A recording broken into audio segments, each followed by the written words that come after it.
Hello everyone, welcome back. So, we are in the sixth lecture of week 3. Okay. Now, if you recall, in our previous lecture we discussed Mohr circle, right. So, let us quickly revisit.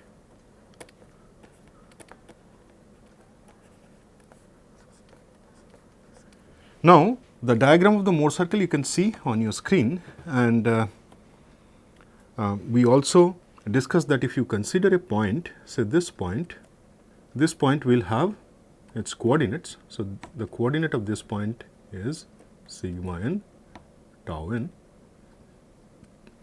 and for that we derive the expression sigma n is equal to sigma 1 n x square plus sigma 2 n y square plus sigma 3 n z square, right. And sigma n square plus tau n square is equal to sigma 1 square n x square plus sigma 2 square n y square plus sigma 3 square n z square.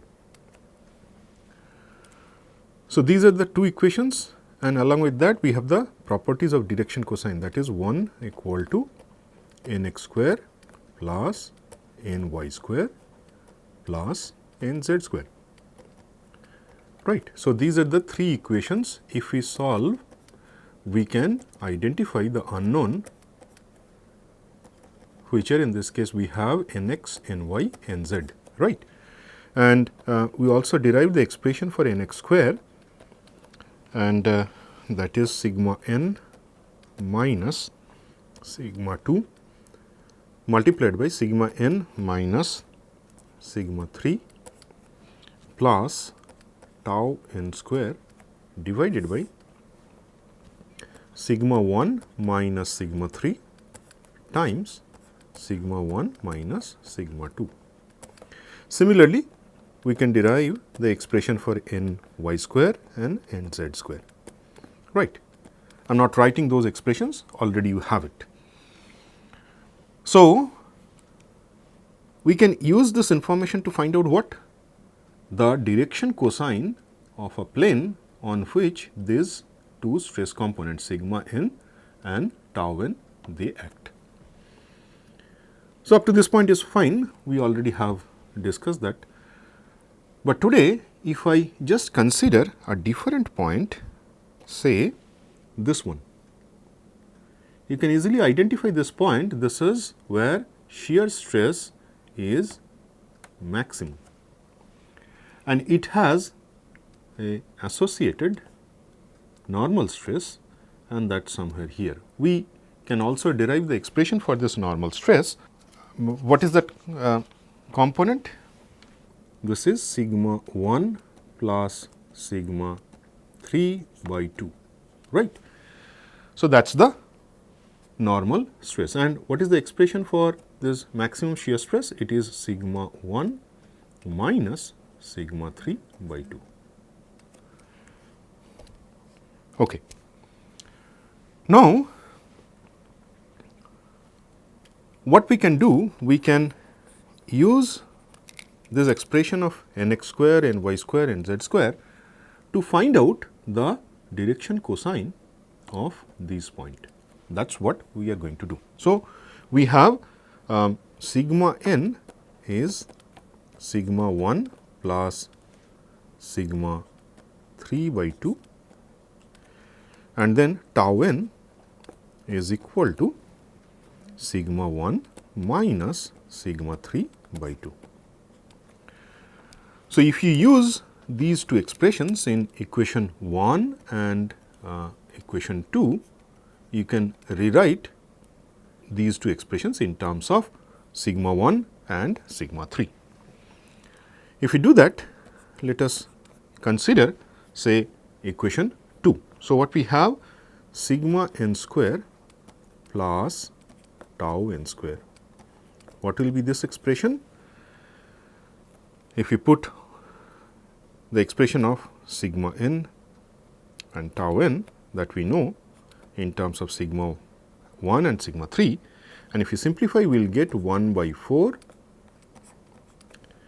We have sigma 1 minus sigma 3 whole square plus sigma 1 plus sigma 3 whole square. Right.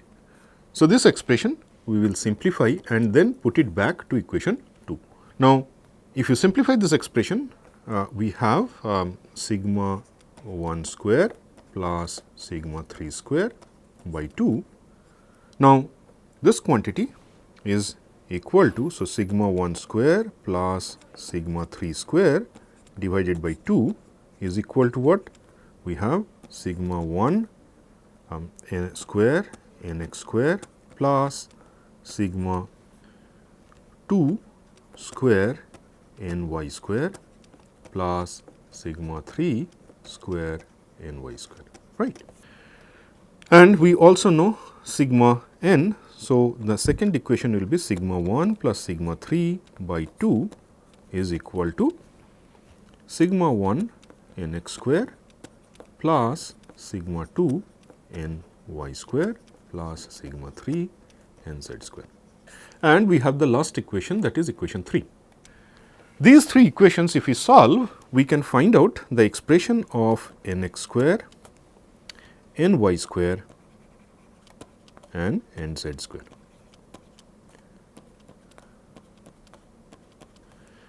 So, nx square is half, ny square will be 0 and then nz square is also half. So, if you find out nx, that is plus minus 1 by square root of 2, ny is 0 and then nz is again plus minus 1 by square root of 2. Now, this is an important derivation. So, I leave this as a home task for you, just try it at your end, solve these three equations and find out nx square, ny square, nz square, right.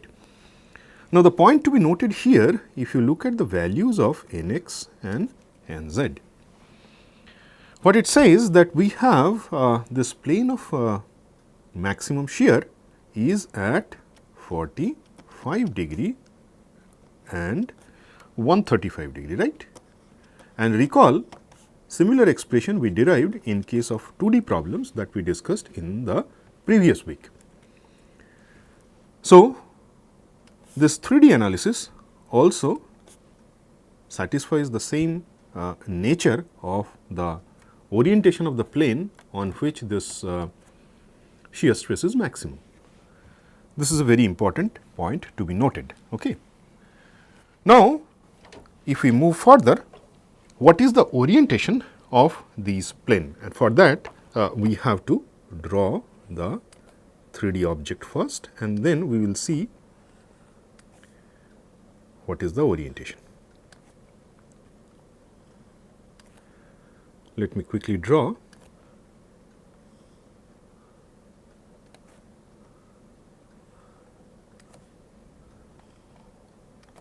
The 3D cube, and let us use a different color. So, we have this point, this point, this point and this point. So, if I join, we will get the planes at 45 degree and 135 degree.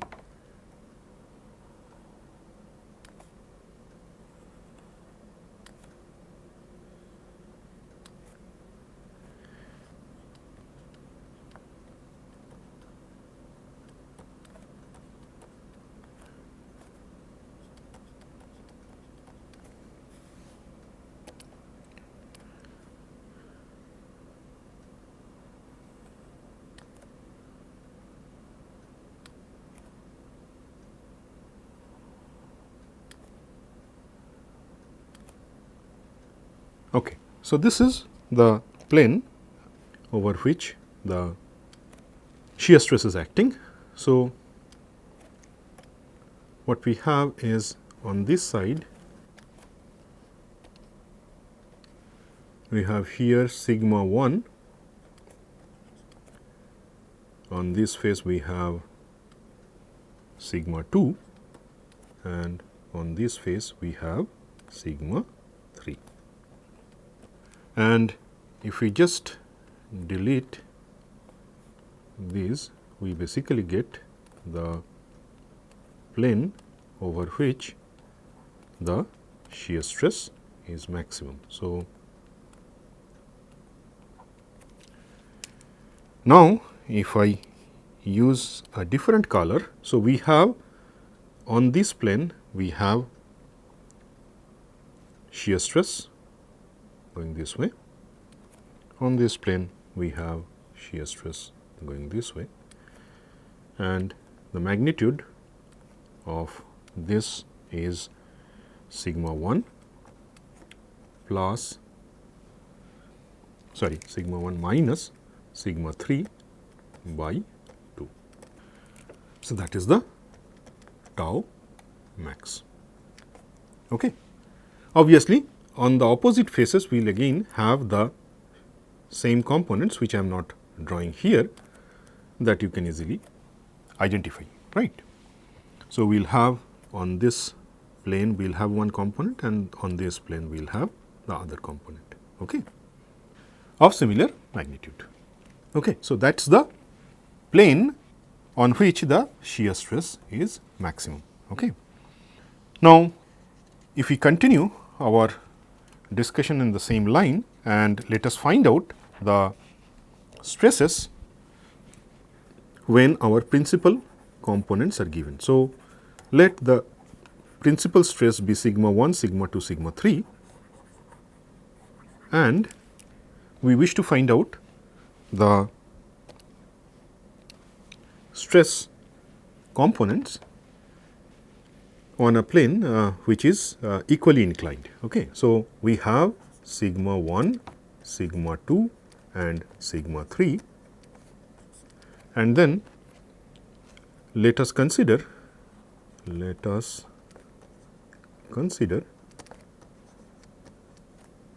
Nx equal to Ny equal to Nz. Obviously, square it and sum it up, it will be equal to 1. So, the value of Nx, Ny, Nz will be 1 by square root of 3.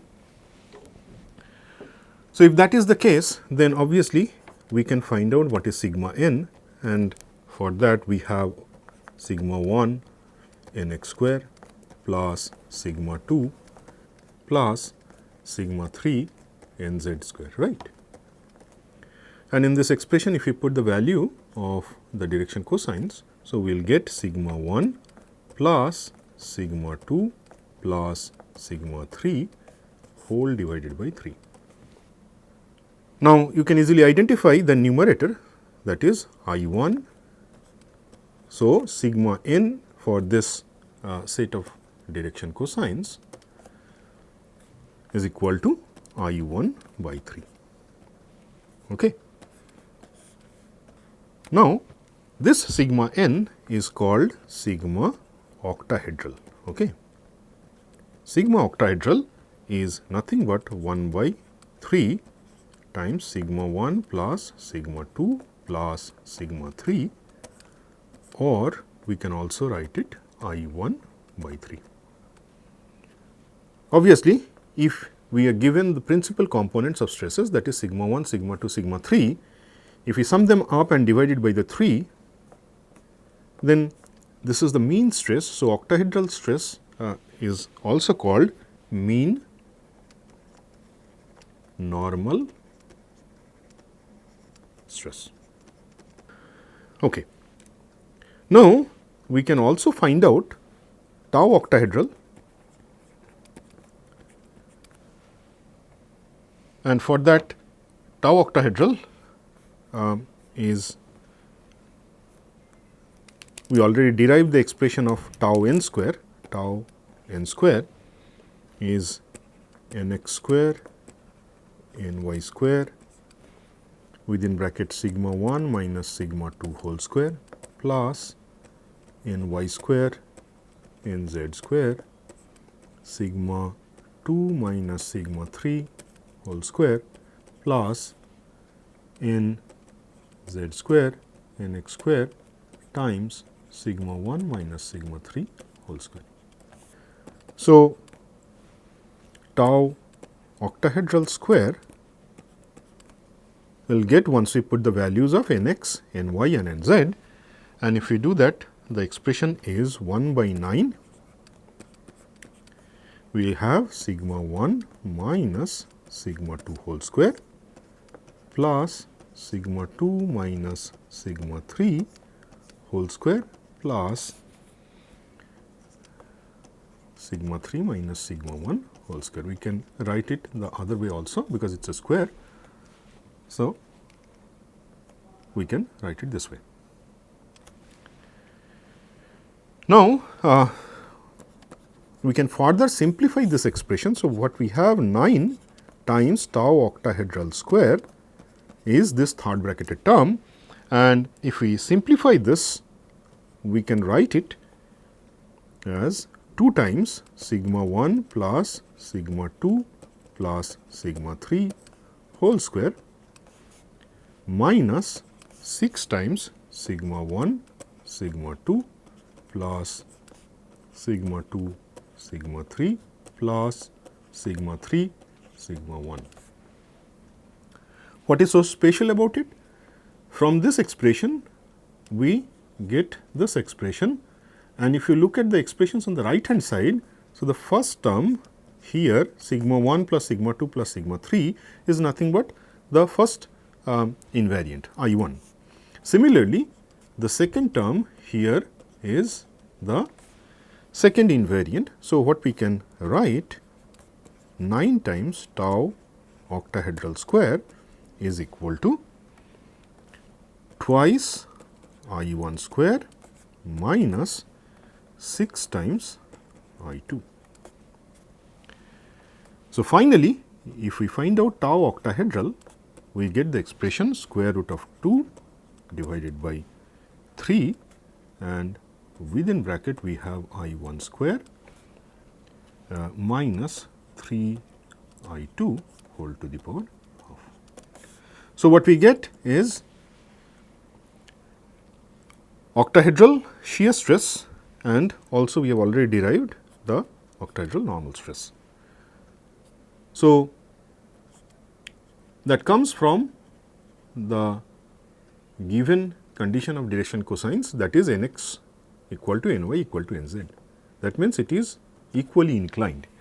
We will see the plane in a minute, but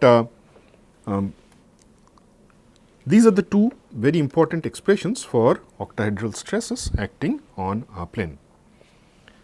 Now, from this derivation, what you can easily conclude that we started with the principal stresses, right? Sigma 1, sigma 2, sigma 3. And then with respect to that orientation of stresses, that is principal stress, we defined the direction cosines here. Okay. So, this is the definition of the plane with respect to the principal planes. That means, our tau octahedral and sigma octahedral, they are defined with respect to principal planes. Keep that in mind.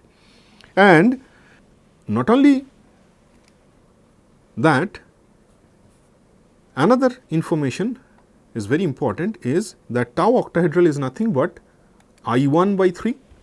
What is I 1?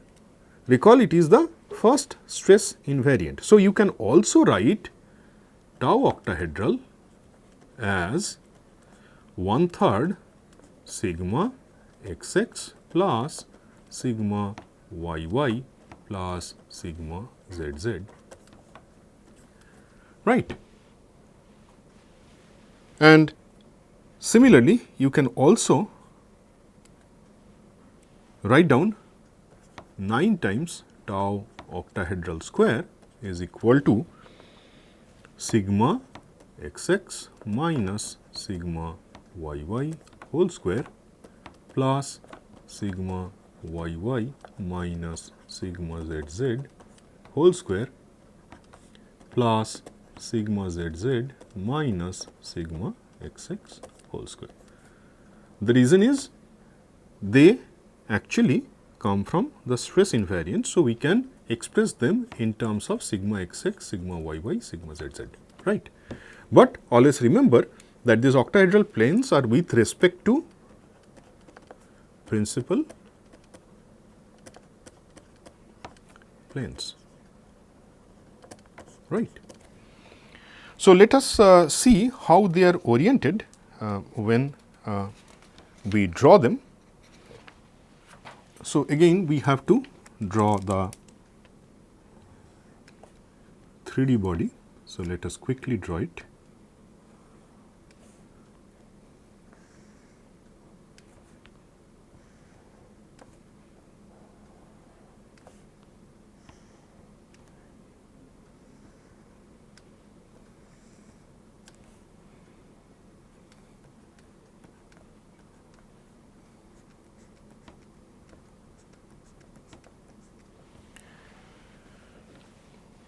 So, on these planes, say we have, this is my sigma 1,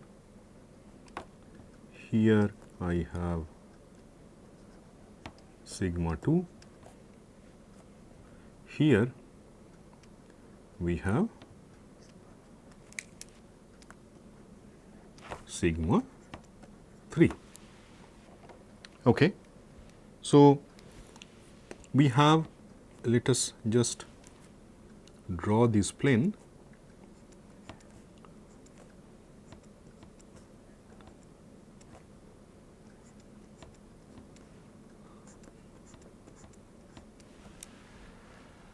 And then let us use a different color.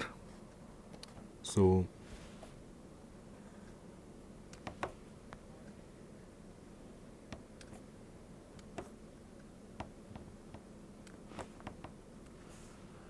and then at this point we have sigma 2 going down. So,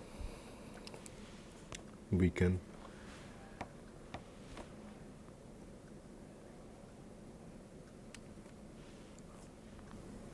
draw the other planes.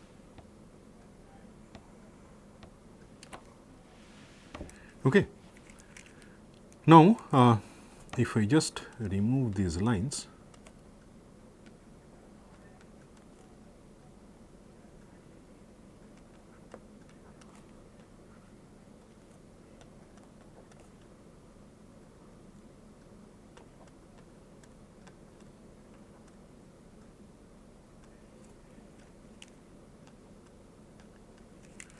so we will have one more line which is going this way.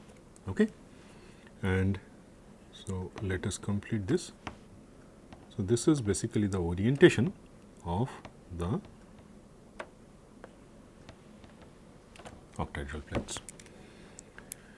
Okay. On this side again we will have sigma 1, and on this side you will have sigma 3. Okay. So, there will be slight modification here. So, this will go like this and this will go like this. Yes.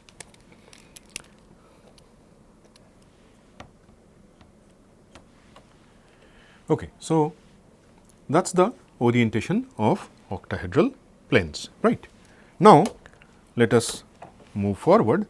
So, if we have a stress say sigma xx and other components also, let us consider the 3D stress field. So, we have tau xy, tau xz, and then sigma yy, tau yz, and then sigma zz.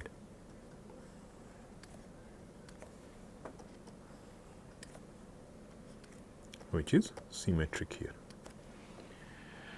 Now, we can actually rewrite this in terms of two components, right. Let us first write it and then we will see.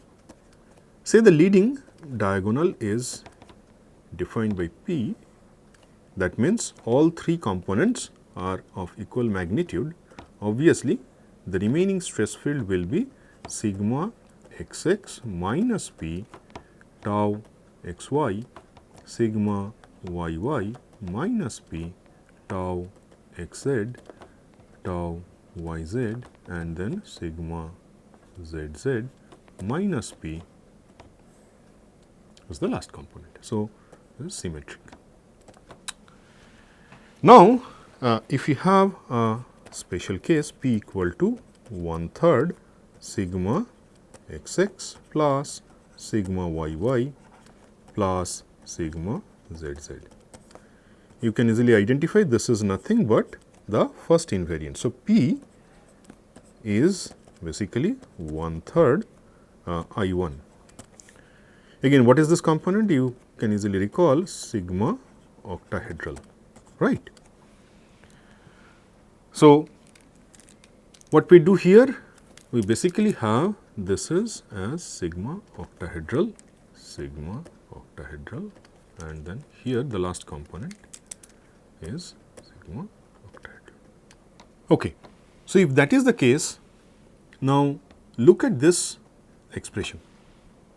At this expression, what is the first invariant? This is equal to 0. So, if this is the stress field, then for that if I sum it up all the leading diagonal, obviously we will have the sum of all these components, and the way we construct here is, if you see, we have the same expression. So, for that this condition will satisfy. So, on the right hand side, if you look at this first part, this is called hydrostatic stress.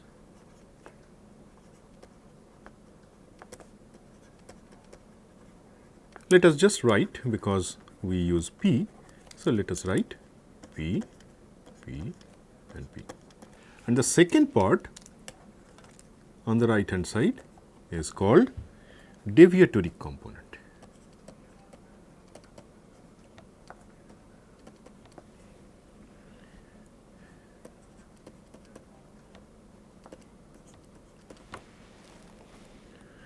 Okay. So, first part is the hydrostatic component and the remaining part is the deviatoric stress component. Now, if we consider a special case, say sigma 1, sigma 2, sigma 3, and then we consider that as our 3D stress field, and if we repeat the same exercise, what we have here is P, P, P, and the same condition we satisfy. So, we will have sigma 1 minus P, sigma 2 minus P, sigma 3 minus P. Right.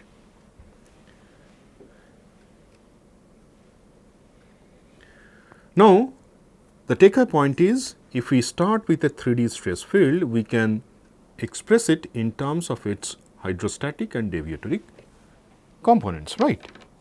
Now, if we have, just imagine a stress field where our leading diagonals are 0 and then we have off diagonal terms tau xy, tau xz, tau yz, which is again symmetric. So, this is tau xy, then tau xz, tau yz. So, this is a stress field which is called state of pure shear, right. Now, for this state of pure shear, if you look at the leading diagonal, what is the first invariant? Obviously, first invariant is 0. So, what we have learned is the definition of the state of pure shear, for which first invariant is 0. And if we have a 3D stress field, then we can also express that in terms of its hydrostatic stress and deviatoric stress components, right. Okay. So, with that, let us close here, and this is the last lecture for week 3. We will now continue further. We will see some special cases in the next class, in the next week, we will have plane stress. So, we will actually again come back to some of these derivations and we will see how we can define a special case, where again we will reduce this 3D stress field with some conditions and then we will see how we can proceed, and for that again we will revisit the equation of equilibrium.